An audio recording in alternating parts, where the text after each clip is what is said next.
За сайн байцгаана уу та бүхний өнөөдөр амгалан айлтгая. За намайг Цэлгааж Эрдэнэ Саран гэдэг. За миний бие 1991 оноос хойш өдгөө хүртэл 31 хичээлдээ боловсролын байгууллагад багшийн багшийн ажлыг хийж байна. За энэ хугацаанд нийтдээ 8 дахь 7 анги төгсөж 8 дахь анги аваад ажиллаж байна. Тэгэхээр өнөөдөр би энэ залуу багш нартай туршлагаа болгож анги удирдахдаа чиглэлээр хэрхэн яаж ажиллах тухайга түүнийхээ бас нэгэн хэсгээс танилцуулъя гэж бодож байна. За тэгэхээр хүүхэд гэдэг бол алмаас эрдэнэ. Түүнийг өнгөлөж хэрхэн яаж өнгөлж авах нь анги удирдсан багшаас шалтгаалдаг.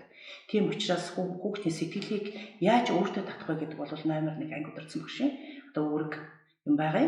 За тэгэхээр миний бие бол ангиуд хүүхдүүдэд авсныхаа дараа хүүхдүүдтэйгээ жилд 2 удаа загтлаар харилцдаг. За юм байгаа. За загтал гэдэг бол ерөнхийдөө чин сэтгэлийнхаа нандин үгийг тийм ээ хэлж чадсанаар хүмүүний амьдрал, урам зориг, хайр инрэл, аз жаргалыг бэлгэлдэг ийм шидтэй байдаг юм аа. Тэгэхээр хүн болгон өөрийнхөө үгийг ингээд шууд ярьж чаддаг хүн гэж байдаг, чадахгүй ч хүн байдаг.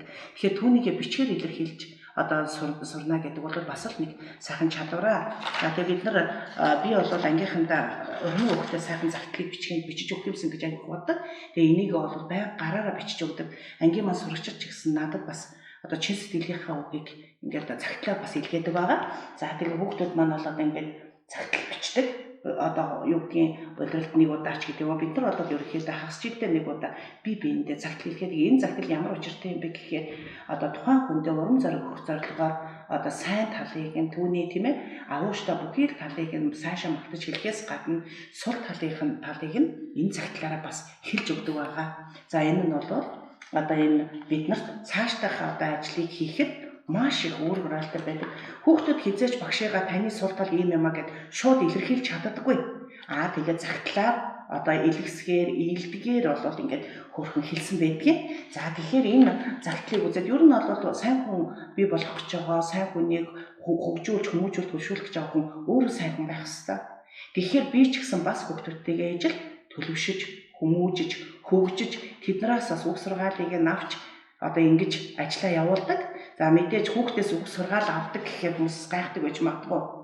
Хүн л бол хүн тийм ээ, хүнд алдаа оноо байж байгаа бүгд багш хүн гэхээр л юу гэдгийг тэгш сайхан тийм ээ байдаггүй шүү дээ. Ер нь бол тийм болохоор надад ч гэсэн алдаа байдаг. За хүүхдүүд минь надад багштай ингээд багшийнхаа алдааг хэлээд өгөрөө гэхээр ингээд хүүхдүүд манай юу хөөрхөн юм таны тухай гэдэг ингээд та бол ийм сайн сайхан ингээд түүндээ бас сул тал хүнд байдаг шүү.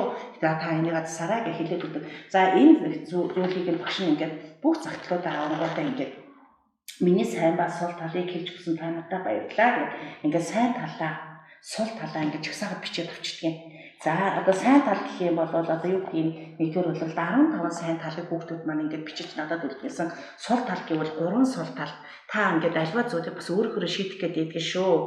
Жохон ширүүндөө харьцдаг шүү. Бас та жоохон юу гэдгийг жин ихтэй шүү гэдэг ингээд хөгжилтэй маягаар бас миний сул талыг хэлж өгдөг. Энэ бол хүүхдийг хэлж байгаа. За тэгэхээр энэ сул талаа яг бүхээр ингээд энэ өөрийгөө өөрчлөхийн тулд хийх төлөвлөгөө гэдэг ингээд төлөвлөгөө гаргадаг юм. За нөгөө сул талуудаа ингээд бичээд энийг яаж өөрчлөх юм, ямар ажил хийх юм, хүрдэн нь юу байх юм бэ гэдэг ингээд төлөвлөгөө гаргаад за энэ төлөвлөгөөнийхаа дагуу тухайн амьдралдаа ажилладаг байж байгаа. За тэгээд ингээд ажиллаж явах явцад хүүхдүүд маань ингээд хөөрхөн урмын өгөгдөг.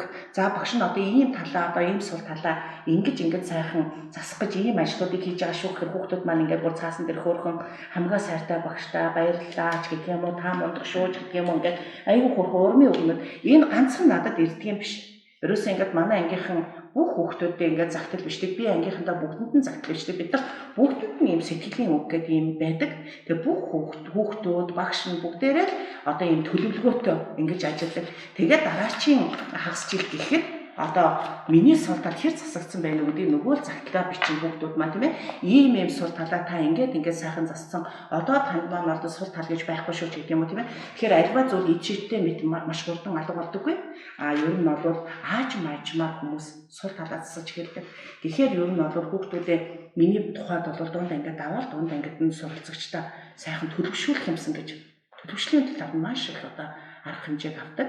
За ингээд маш сайн төлөвлөсөн хүүхэд алах ангид ороод ирэхээр өөр аяндаа суралцдаг.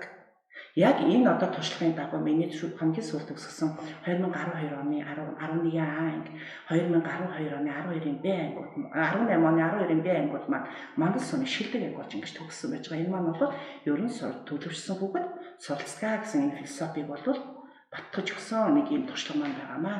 За миний туршлагыг анхаарал сонсон та бүхэндээ баярлалаа.